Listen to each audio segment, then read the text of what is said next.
एक तरफ एनआईए ने अभी हाल ही में पूरे देश भर के गैंगस्टरों पर कार्रवाई करने की बात कही थी और करीब 60 ठिकानों पर कई राज्यों में इन गैंगस्टरों के छापेमारी भी की। लेकिन लगता है कि एनआईए की इस कार्रवाई के बाद भी, गृह मंत्री अमित शाह की इस बड़ी कार्रवाई के बाद भी गैंगस्टर सुधरते हुए नहीं दिखाई दे रहे हैं। जहां पंजाब में उसके बाद भी कई वारदातें देखने को मिल रही हैं, तो वहीं दिल्ली का कुख्यात गैंगस्टर नीरज बवानिया, जिसे दिल्ली का दाऊद भी कहा जाता है, उसके गुर्गे देश की राजधानी दिल्ली के अंदर किसी बड़ी वारदात को अंजाम देने के फिराक में थे। लेकिन दिल्ली पुलिस ने नीरज बवानिया गैंग के एक बदमाश को गिरफ्तार कर लिया, जिसके पास से एक ऐसी स्कॉर्पियो कार बरामद हुई है जो पूरी तरह से बुलेट प्रूफ की गई है और ब्लैक कलर की स्कॉर्पियो है और इसके अंदर से कई हथियार मिले हैं, 70 कारतूस बरामद हुए हैं।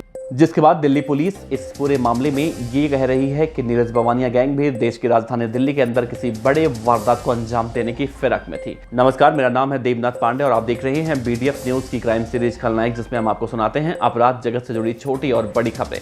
तो नीरज बवाना, जिसे कुख्यात गैंगस्टर और दिल्ली का दाऊद कहा जाता है, फिलहाल वो इस वक्त दिल्ली के तिहाड़ जेल में बंद है। लेकिन नीरज बवाना जेल के अंदर बैठकर ही दिल्ली के अंदर कई बड़ी वारदातों को अंजाम भी दिलवाता है, इसमें कोई शक नहीं। तो दिल्ली पुलिस ने उत्तरी दिल्ली से नीरज बवानिया गैंग के एक बदमाश को पकड़ा है और ये बदमाश जिस स्कॉर्पियो कार से घूम रहा था, उस स्कॉर्पियो को पूरी तरह से बुलेट प्रूफ करवाया गया था।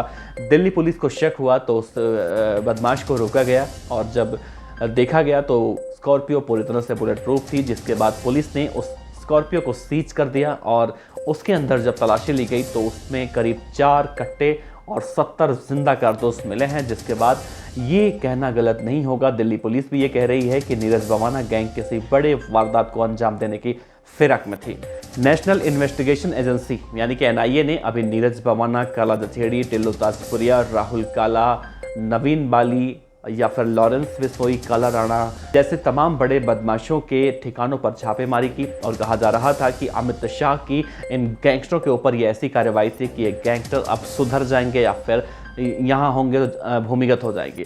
लेकिन एनआईए की इस कार्रवाई के बाद भी नीरज बवानिया गैंग के बदमाश देश की राजधानी दिल्ली में बुलेट प्रूफ कार लेकर घूम रहे हैं। उसके अंदर अवैध हथियार 70 जिंदा कारतूस उसमें बरामद हो रहा है। तो ऐसे में ये कहना गलत नहीं होगा कि नीरज बवाना किसी बड़ी वारदात को अंजाम देने की फिराक में था।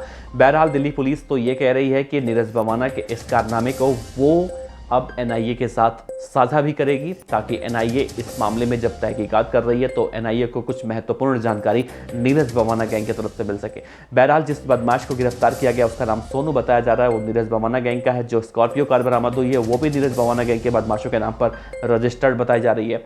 अब पुलिस ये पता लगाने की कोशिश कर रही है कि नीरज बवाना पहली बात तो किस प्लान को अंजाम देने वाला था। नीरज बवाना के गैंग आखिर दिल्ली के अंदर किस तरह से घूम रहे थे, तो वो कौन सी बड़ी वारदात को अंजाम देने वाले थे। दूसरा ये कि स्कॉर्पियो कार जो बुलेट प्रूफ है उसको बुलेट प्रूफ कहाँ करवाया गया था, किस उद्देश्य से करवाया गया था, या फिर उस बुलेट प्रूफ कार का इससे पहले भी किसी आपराधिक गतिविधियों में इस्तेमाल तो नहीं हुआ था। खैर जो भी हो, लेकिन इस स्कॉर्पियो कार को अब पुलिस ने सीज कर दिया है, उस बदमाश को अब अपने कस्टडी में ले चुकी है और एनआईए के साथ इंफॉर्मेशन साझा करने की बात कही जा रही है। तो क्या लगता है, क्या नीरज बवाना अब सिद्धू मूसेवाला के हत्याकांड के बाद जिस तरह से बदले की बात कर रहा था, तो क्या अब सिद्धू मूसेवाला के बदले की तैयारी अब शुरू हो चुकी है। देवेंद्र बबिया गैंग तो लगातार ये दावे करता है, ये बातें करता है कि सिद्धू मूसेवाला के हत्या का बदला बहुत जल्दी लिया जाएगा और गोल्डी बराड़ को इसके लिए बाकायदा वो धमकी देता हुआ दिखाई देता है।